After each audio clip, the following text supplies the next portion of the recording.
Welcome to this afternoon's discussion on the game. Where would the group like to start?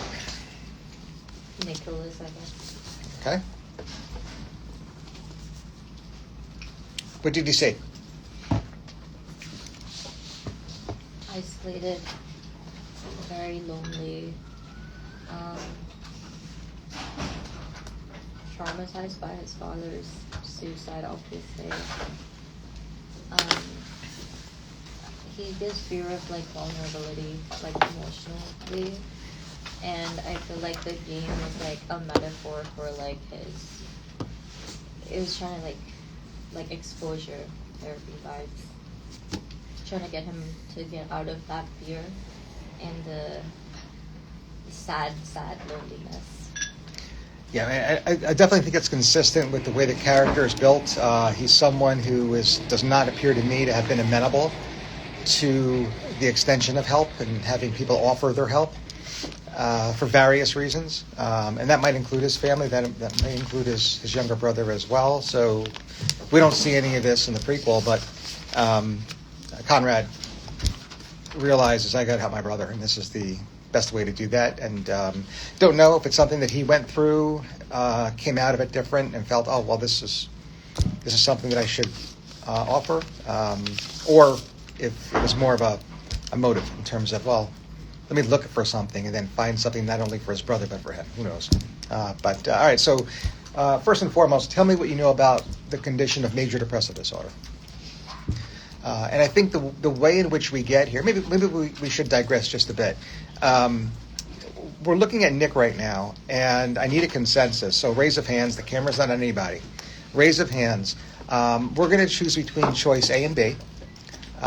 And A would give us a mood anxiety cluster, while B would give us a psychotic dissociative cluster.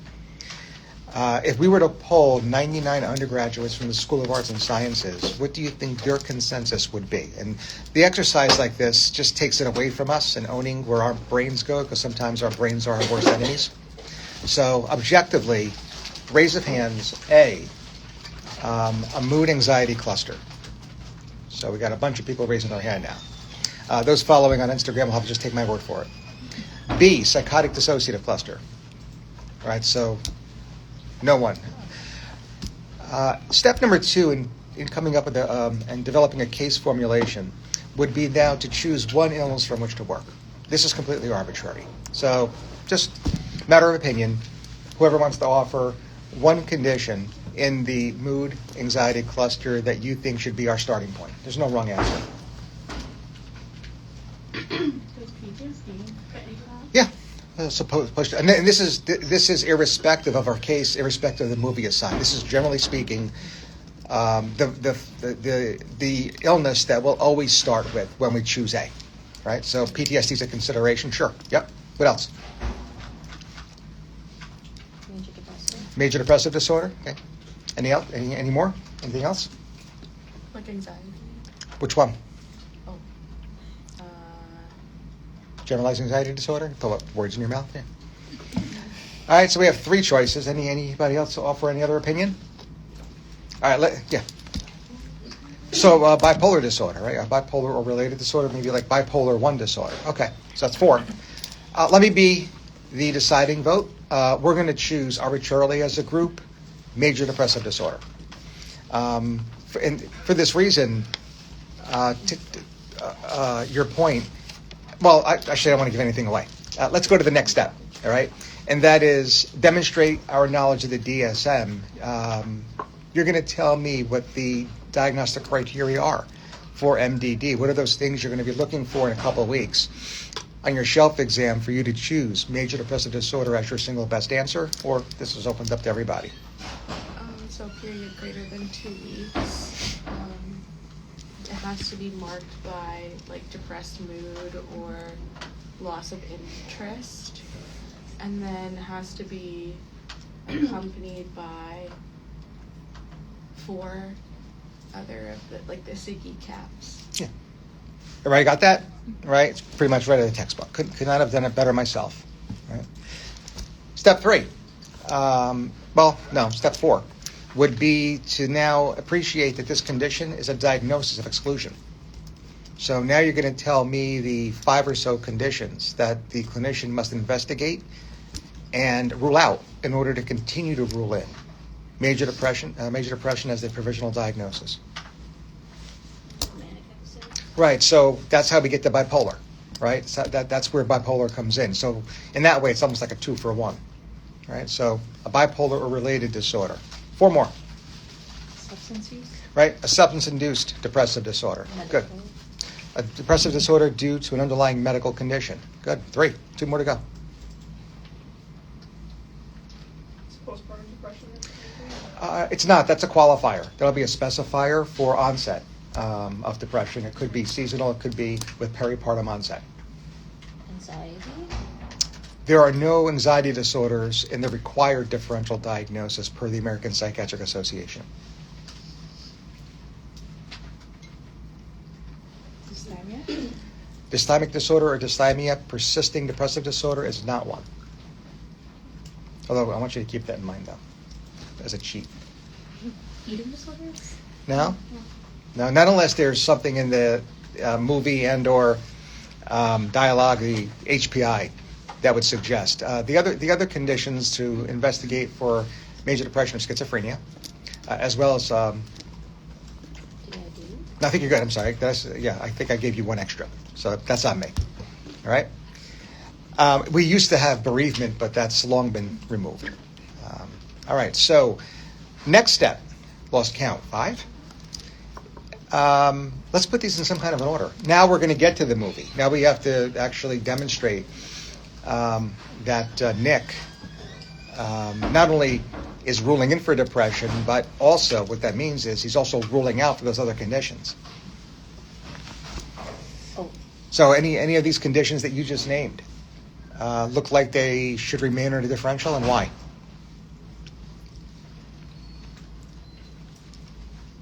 I mean, for most of the movie, I would keep schizophrenia, just so that he's like potentially seeing things, experiencing delusions. Right? Yeah, you're kind of wondering what's real. Definitely, Right? there has to be where I was like, he's seeing it all. Yeah. What's one thing that would weigh against that, even during the movie? But I agree with you. We're gonna until the ending. Yeah, you're not wondering what's truly going on here. That lady that he's with, I can't remember her name, but she's also seeing people. Yeah, but you don't know if that's a product of his own mind, Oh. right? Who knows?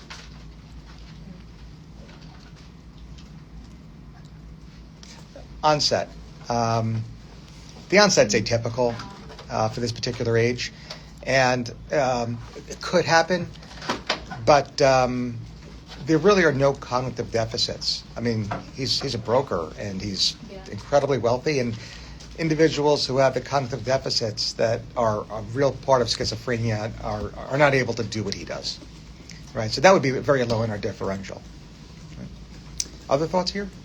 It also didn't seem like he had anything other than like what we would see as like the hallucinations. It didn't seem like he had any other really symptoms of No. schizophrenia anyways, so. Well, if we, through CG, were able to remove all of the stimuli which are occurring in his head, not really occurring, and he's not in a car that goes into the river, he's just driving, it would look like incredibly disorganized behavior, right? If all the stimuli were removed because of it being a product of his mind. But again, at the end of the movie, everything is kind of validated. A couple of quick comments with regard to these organic pathologies, and when we use the word organic, we're usually referring to the effects of a substance and underlying medical condition. When we initially approach this, that is this differential through film, the first thing to do is actually look at the script and see if there's real dialogue, if it's actually scripted to include substances, and then if so, if neurobiologically those very substances can induce, in this case, depression. In the absence of that, you shouldn't be so quick to say, well, if there aren't any substances scripted in this movie, therefore this movie cannot be about a substance-induced depressive disorder. You have to be very careful in doing that. And that and I want to parallel this to a shelf exam. That is, if in the case vignette, you are not given the abuse of alcohol, you're not given the abuse of cocaine. Don't be so quick, all right? So that's just a clinical pearl as well as a test-taking pearl. You could be, you're going to apply the same general principle to working up an underlying medical condition as well. But unlike substances, which should always be very high, that is, the clinician should always have a high clinical index of suspicion for the use of substances, the same is not necessarily true for medical conditions. There, we want to look at some risk factors that might maintain that high index of suspicion versus allay your concerns. So what are the two major risk factors for someone to have an underlying medical condition when either in real life it's not provided in the past medical history or in a film it's not provided in the script? Two risk factors. Older age Yeah. and male. Yeah. Right, and that comes up on shelf exams. All right, so just pay attention to that. So you're going to be given test results, and they could all look normal, and somehow the what question stem reads wanting you to rule out a GMC, an underlying general medical condition. You got to be careful in older men. Right? I'm asking the same question, but in reverse order, if you will. What are the two protective factors? Younger female? Yeah. Yeah. Now, if this again, and by the way, this movie really focuses on his age and his birthday. So, they're spoon feeding you not to dismiss a potential underlying medical condition here, despite the fact that it doesn't appear to be one relevant in this movie. If this were instead scripted as a 20-year-old female with no further evidence, even on a shelf exam, you could skip choice A, the depressive disorder due to an underlying medical condition. Right, so know the two risk factors, and of course, related, know those two protective factors. Bipolar? Any rapid speech, pressured speech, flight of ideas, impulsivity, grandiosity? Yeah, I know. Everybody's saying no until you get to some of those other symptoms, and all of a sudden the eyebrows went up. Conservatively, is it okay if we kept this in our differential? Right? At the very least, if we end up with a provisional of major depressive disorder and the biopsychosocial treatment plan included the prescribing of an antidepressant, at the very least, we want to caution our patient that this could actually induce mania if we're wrong, and if the depressive or the depression is due to the depressive episode of a larger illness called bipolar disorder. All right, next step. I think we're on 5 or 6. Again, I lost count. I think I should write this down. The sixth step is if, and this is just an academic exercise, if you took notes. And right now I asked you to cross off everything on your notes page that we just discussed in terms of illness. Would there be anything left?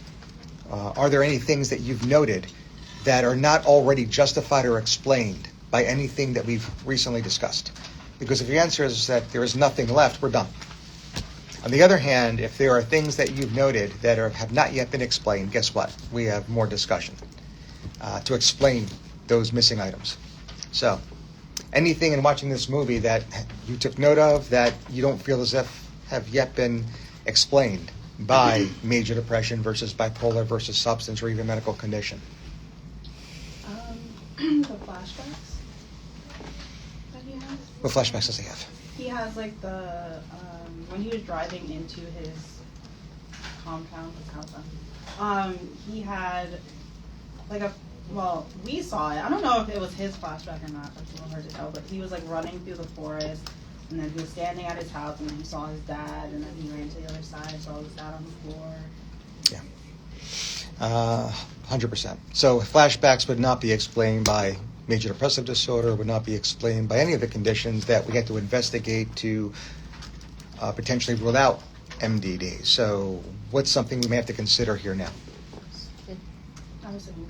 Yeah, I think post-traumatic stress, right? So that's something to consider here. Yeah, so we'll bring that into the differential now too. Anything else?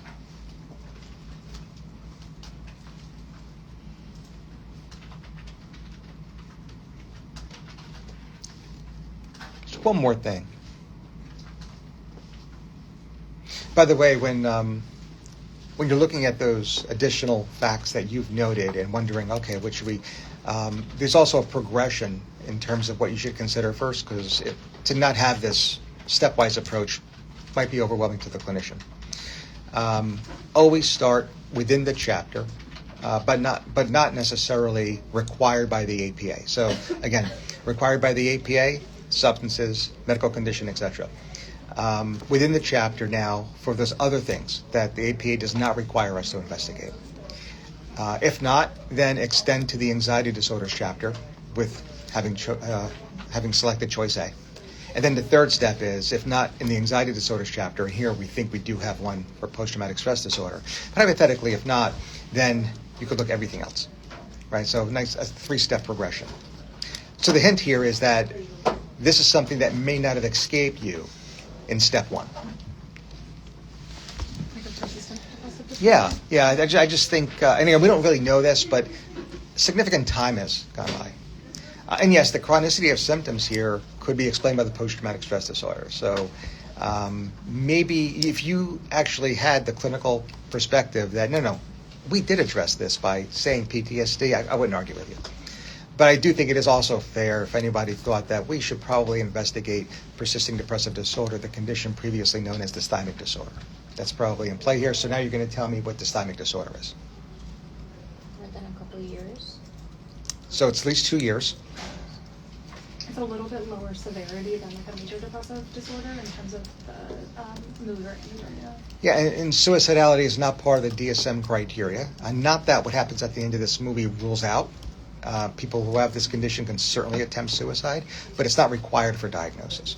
Chronic. Yeah. So we're looking at both persistence and chronicity. So chronicity, 2 years or more, and persistence, the individual is never without symptoms for more than 2 months. So, and both must apply, right?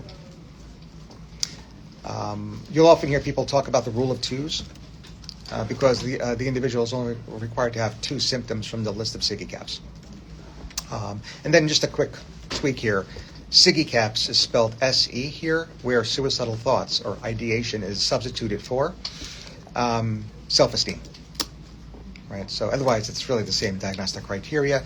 No suicidality, no SI, but self-esteem. So it's a little tweak and added to that acronym.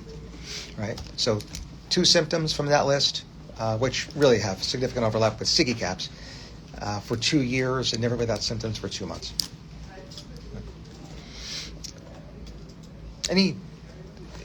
Anything missing here? Still in that last final step 6? Or is everybody cool with all the notes they've taken that are now explained away?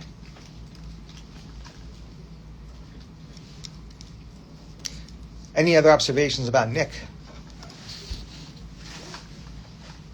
He's really rich, but not generous with like his money or his actions. Like a homeless person was asking for something from him, and he just completely ignored him. And then the guy in the bathroom needed toilet paper, and he could have just given him toilet paper, but he just left. Let's say that there is additional evidence of that type of frugality. And let's say that additional evidence rises to the level of being clinically significant, that is, causing clinically significant distress or impairment in functioning. And now Nick comes in, maybe getting referred from the powers that be here, or maybe it's part of the psych eval he had to endure to actually enter the game. What are some thoughts that are going through your head?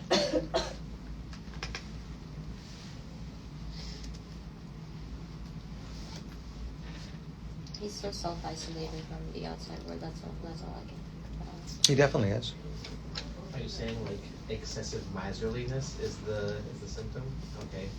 What maybe like OCD about like not wanting to like lose money or like being obsessive about like Very close. I mean, like extremely so close that you're probably going to get it right in a shelf exam. personality. That's it. Yeah, that's it. Yeah. Obsessive compulsive personality disorder. Miserly spending style is a DSM criteria of obsessive compulsive personality. All right. Now you're a psychotherapist. So congratulations. I have no clue what everybody's thinking they're going into, but I would assume after this week, it's psychiatry, right? And you diagnosed obsessive compulsive personality. So I think the first thing we want to do, and I'm not going to allow any of my students to use the word syntonic or dystonic, because those words are meaningless to me.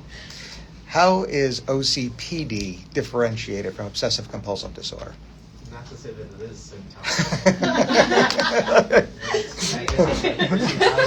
So some students know we're live streaming and there's nothing I can actually do to you. It's like in accordance with their. Is that a different word? Yeah. The idea is they're like, it's not a problem that they they don't feel bad about having that kind of personality that checks a lot of things, whatever. Versus an OCD, it's like disruptive of their lives and their day to day, and they don't like that they're so obsessive. Is how I would describe. Unless that's still too close. It's still very close. I'm sorry. Razor thin. I'm sorry. No, that's all right. Anybody else want to take a stab at this? So I think first and foremost, and this applies to all personality disorders because I've heard this from attending physicians. All personality disorders, including obsessive compulsive personality disorders, are clinically significant. And we kind of touched on it this morning. It's one of the big 7 or 6. There's this tendency because of these conditions formerly being classified on Axis 2 to think, oh, they're just not as critical or they're not as clinically impacting as the Axis 1 pathologies like depression, PTSD, schizophrenia. And that's just simply false. All personality disorders are disorders. And anytime you hear the D word, it means that there must be clinically significant distress or impairment in functioning, right? So let's make sure we understand that. It is not completely wrong to look at these conditions and differentiate between them by ego being egosyntonic versus ego dystonic. However, I think there's an answer that's even much, much, much simpler than that. And that is a person, if you ever get stuck on a shelf exam or in a real life patient encounter and are considering obsessive compulsive disorder or OCD and wondering what is actually defining of this illness, you literally can look at the title and you will find the DSM criteria. It is that easy, all right? Obsessive compulsive disorder is a disorder defined through obsessions and or compulsions, right? Now, the vast majority of the time you have both, but up to 20% of the time you may have only one or the other and you still rule in. That's it. That's really all you need to know. All right? Any questions about OCD?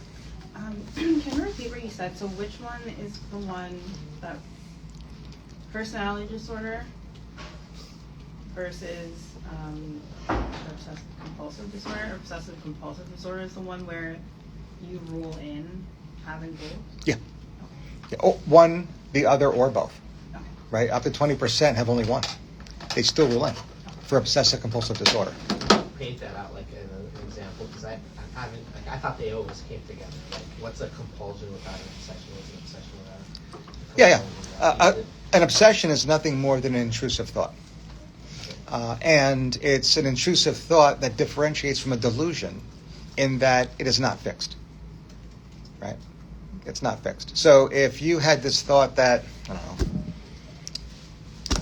know, the cavalry got into a time warp and somehow from the 1800s found their way into 2025 New Jersey and is after you. I wouldn't do this nearly as straightforward, but if I would sit down and say, listen, do you really think that this ghost group somehow traveled time? You might tell me he isn't, Doc. I know how crazy this sounds, but I just can't get this thought out of my head. That shows me some level of insight. That intrusive thought is likely to be classified as an obsession. As opposed to a delusion. Correct. Where if I asked you the same exact question and you instead said, why are you asking me? You're one of them, aren't you? Okay. That belief remaining fixed shows zero insight and therefore is of delusional capacity. And it's not due to OCD. Right? Now, again, we could talk how there might be overlap given any particular day, but I think that's a little bit beyond the scope of our discussion today. But that's the basic gist between the intrusive thought that defines an obsession versus a delusion. And of course, a delusion then would be itself defining of a psychotic process. And they don't have to do anything about that thought. It's like if this thought, the Calvary, whatever, it keeps coming to my mind, and I just can't, it's just not leaving it. That's what makes it the obsession. You have, and therefore defining of OCD, because all you need is one. If you in addition to that told me that the way in which you're able to escape the Calvary is that you knock 3 times on every door that you pass through, and that alleviates the anxiety caused by the intrusive thought, while you have a compulsive behavior. So while the obsessions focus on the thoughts, specifically the intrusive thoughts, the compulsive acts that are performed to relieve the anxiety of that intrusion are called compulsions. And therefore, whether you have them or not is irrelevant with regard to the diagnosis, but there might be something that imparts treatment planning that is A versus B. Again, a little bit beyond the scope of our discussion. Not to split hairs, but can you also say what a compulsion looks like without an obsession? Like I, in my mind, like the obsession, you know, with the underlying, like. It is, but maybe the obsession's subconscious or unconscious, and when I ask you if you have any intrusive thoughts, you tell me no. Oh, okay. Because you're not consciously aware of those unconscious thoughts, right? None of this, 0 of this, applies to obsessive-compulsive personality, right? Matter of fact, obsessive-compulsive personality is a misnomer. Nowhere in the DSM definition is the word obsession used, nor is the word compulsion used, right? So, sure, it's egosyntonic, but in a much broader context, in a much more straightforward context, it looks nothing like OCD. Now, there's, again, significant overlap. But for all intents and purposes, in differentiating, the obsessive-compulsive personality is the type A personality, right? The individual is a micromanager and cannot delegate. They're frugal and have a miserly spending style. So, again, I don't want anybody raising their hand right now, what I'm about to say, but among friends, they're the ones that pull out the calculator to make sure that, you know, I didn't pay for the Coke, you paid for it. And, you know, and he got a beer. What is it, $16 here? We shouldn't be splitting this 4 ways. All right? There's some smiles. You want to share? No. No. I wasn't pointing any fingers. Miserly spending style, right? The individual, of course, has an attention to detail, and as some evidence of clinical significance, that could result in they're just losing scope, losing the focus of the overall task and missing deadlines. So just think the type A personality, right? The perfectionist, right? So it can be ego dystonic for OCPD. Okay, so like if you're missing deadlines and you're like annoyed by how type A you are, then that's a problem. Okay. Yeah. Right. So now the $64,000 question. If these two present the way they are, one is the type A personality and the other one is obsessive compulsive behavior and disordered behavior, why in the world would the APA create these 2 names, these 2 titles that do nothing but confuse medical students? And the answer is etiology. The answer is that we thought that these 2 illnesses have a third variable, a common etiology. And this gets to my original part of the pun thought with regard to Nick and what part of the biopsychosocial treatment plan we might be able to implement for him, right? Etiology. So let's say something terrible happened to Nick. And as a result of this really awful thing happening, he had an id impulse where he was angry at his father, right? Very angry at his father. The superego is going to react in such a way, these are all unconscious processes. The superego is going to react in such a way to say, that is not right. Nobody should hate their father. So now you have a conflict between your id impulse, hating him for abandoning me, and the superego saying, no, that is wrong. You cannot do that. That impulse is not going to be allowed conscious expression. And to the extent that it stays in the unconscious, you're going to be in conflict. And that conflict needs to be resolved. How does a person resolve that conflict? Because if the conflict goes unresolved, there is significant risk for developing an anxiety disorder. Freud literally called the conflict between the id and the superego anxiety. That friction was actually labeled anxiety. It brings out the id. What brings out the id? He has to. Hopefully with the assistance of a therapist. Yes. How? CBT or something. Sorry. Not that it's wrong, but there's probably a better answer.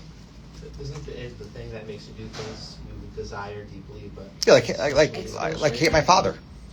okay, yeah. Exposure therapy. Like Mhm. he gets By exposed. allowing him to hate his, like, How would you allow him to express this forbidden impulse? Rage room. Rage for no. Yeah, but yes, but no. Hurting talk his around father. What is the third and final component of the unconscious? Ego. How does the ego allow for this? By these unconscious processes called the ego defense mechanisms. Right? The ego defense mechanisms modulate this conflict between what you want to do and what you're allowed to do. And one example of an ego defense mechanism is isolation of affect. Right? So after this horrible incident, this horrible event, if Nick Van Orton employed isolation of affect, he would actually separate the affect or feeling from the idea of his father's suicide. And the idea would come to conscious expression so he could talk about it, right? But at the same time, he will not be emotionally invested in it because the affect is put deep into the unconscious. Isolation of affect. Right? Individuals with this condition or that employ this defense mechanism are often referred to as having inappropriate affect because you think that given the topic they'd be more engaging, more excitable, even crying, and they're not. Right? Isolation of affect. Right? Now, isolation of affect is thought to be the root cause of both obsessive-compulsive disorder and obsessive-compulsive personality. Hence why we named them similarly. Right? However, everybody can appreciate that isolated affect cannot stay isolated indefinitely. There's going to be reasons why that affect is going to slowly but surely come to conscious awareness. And when it does, and it overwhelms that initial defense mechanism, your ego is going to have to employ a backup. And depending on which backup you use, will put you into the OCD category versus the obsessive-compulsive personality category. If the individual's secondary defense is undoing, the ritualistic act that helps alleviate anxiety, hand washing, you're going to be diagnosed with OCD. Undoing. On the other hand, if not undoing, but instead reaction formation, this inner chaos is going to be phenotypically expressed through perfect order. And that's going to be obsessive-compulsive personality. Right? So it's a secondary defense that puts you in either column A or column B. Despite that, we didn't change the name. And these two illnesses, although they present differently, with overlap. People with OCPD tend to be anxious. And there's comorbidity too, right? Because of that common third variable, right? Questions? Is there a kind of clear, like a link explanation between what you said about the etiology of hiding the affect and that kind of tension between the ego and the affect and the OCD or OCPD? Like I'm struggling to see that, like the link of how there's this tension and why these two are the natural ways that this tension is resolved. Like that, can you paint that more clearly? Yeah, I wanted to avoid doing this live, but what the heck? Yeah. This past week has been incredibly difficult for Philadelphia sports fans. Okay. Right? I mean, there was a 3-day range here in which, or 4 days, the Eagles lost twice. The Phillies somehow found a way to blow the game against the playoff game against the Dodgers, and opening night for the Flyers was a big L. It was historically bad, right? I have more than one friend who either lives in Philadelphia, and even some that don't, are still diehard Philly sports fans. Now, as friends, and I actually don't do this. I wish I was different, but I actually don't rib them. I totally get how awful this was. And I try to pay respect. But there are certain people in my friend group that don't think the way I do. And boy, our text group blew up. Right? Now, among friends, when you hear this chatter, if you happen to actually be a diehard Eagle fan, or, God forbid, a Philly fan, among friends, you might say something to your friend consciously in terms of where they might go. Right? However, if an attending did the same thing, you're probably not going to be nearly as comfortable verbalizing how you really feel towards them and them actually, getting on you.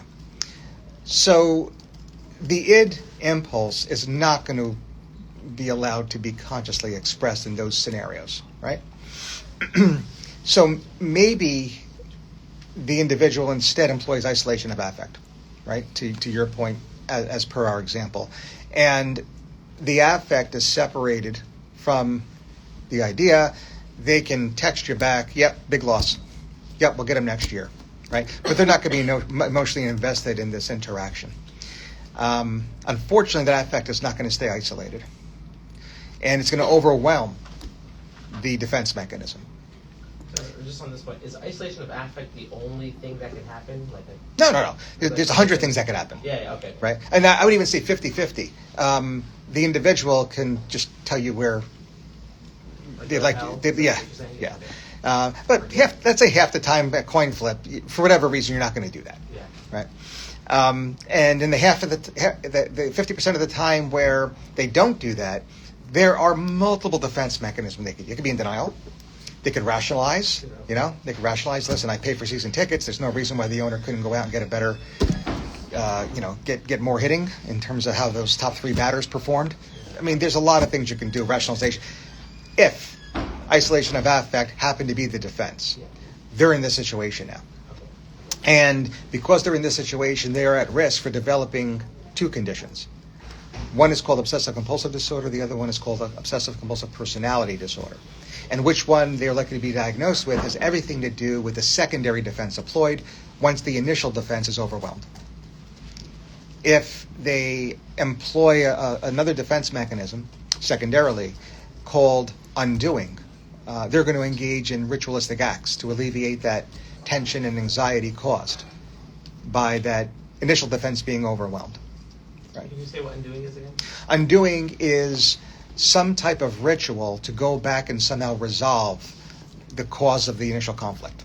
So it's a ritualistic act in terms of going back. I'll give you another example. Anybody here familiar with the movie Jaws? Right? After being on the USS Indianapolis, Captain Quint becomes a shark hunter. And his motivation for all of those jawbones that are all over his cabin on Amity Island is undoing. Right? That is, if I kill enough of these, I'll somehow resolve what happened to my friends. It'll even the score.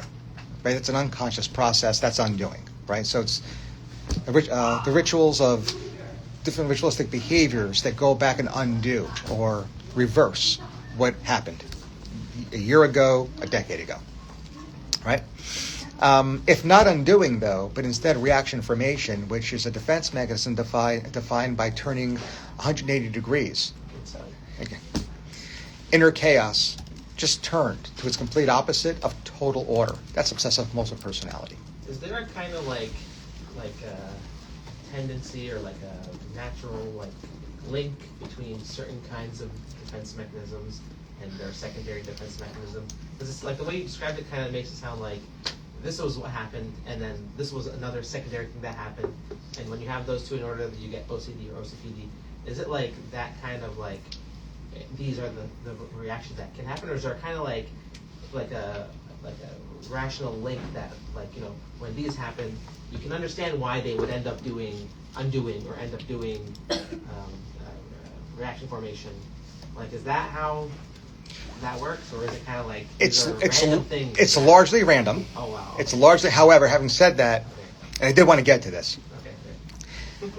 Once done, the larger question is, why is this behavior perpetuated? And that's when we kind of bring in this idea of operant conditioning. So now we're merging psychodynamic theory with behavioral theory. right? So I think initially it's random. Having said that, however, once somebody like Nick Van Orton employs these, and in his case, reaction formation results in perfectionism. And his perfectionism, given his status and given his job, results in his getting a very, very, very high annual salary. That's very rewarding. And those different traits now are positively reinforced. Positive reinforcement results in strengthening of behavior, and now we see how this behavior becomes chronic. So initially random, but to your point, what perpetuates the behavior may be different than what precipitates it in the first place. Okay. So that's what like locks it in place in that behavior. Yeah, and why he continues to probably endure, if not OCPD, obsessive compulsive personality traits in adulthood. It's been rewarding for him. It's worked. Would you say the ending is like undoing? Not necessarily. No, I don't know if I'd go undoing with the ending.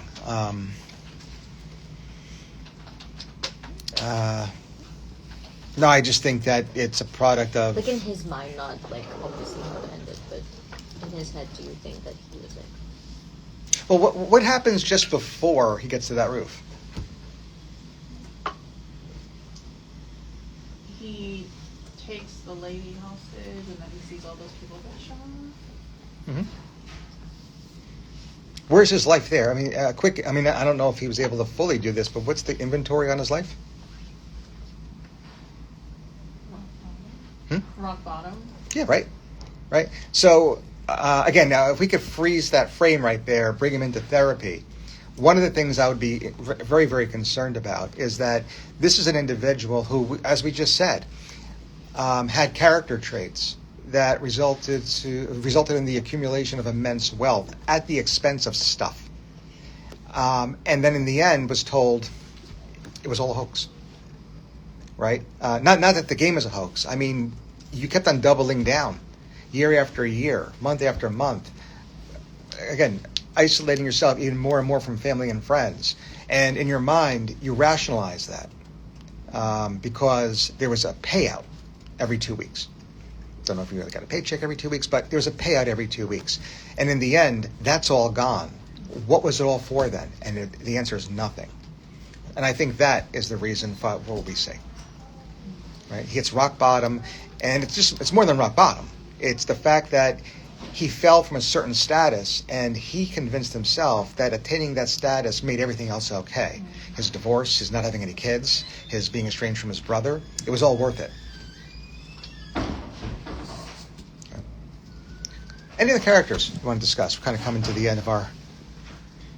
I have a quick question before moving on. You talked about reinforcement behavior for OCPD. Is there a parallel with OCD also relating to reinforcement? Oh, yeah. Yeah, I mean, the reinforcement schedules just either strengthen or weaken all behavior, normal and abnormal, and with regard to abnormal behavior across the entire spectrum. Oh, yeah. Yeah, I mean, you could apply it to anything. Behavior is often did. So what does he have? Is it depression? Is it OCPD? Like what does he My gut says it's a combination of post-traumatic stress as well as persisting depressive disorder. See, I'm right. It's true. So there's no OCPD, you're saying? Well, there probably are obsessive compulsive personality traits. Yeah. Yeah, and again, that rock bottom, he has all control stripped from him, and for somebody with obsessive compulsive personality, that in and of itself has got to be very threatening. So there's probably there. He's probably got personality traits, if not a full-blown personality disorder. Okay, we'll leave it here. It was a lot, right? We will post later on today what next week's film will be, and as well as next week's Seinfeld episode. These are on Wednesdays all the time. Yeah, my initial email was wrong, right? Yeah. So, I watched the movie. yeah. Like spoiler. Yeah, no worries. Now we'll get it right. We'll get it right it's next Wednesday, and like I said, if not later on today, definitely by tomorrow morning, you'll know the movie as well as the Seinfeld episode to watch, guys. Right, thanks. And then for the message, we also have our didactic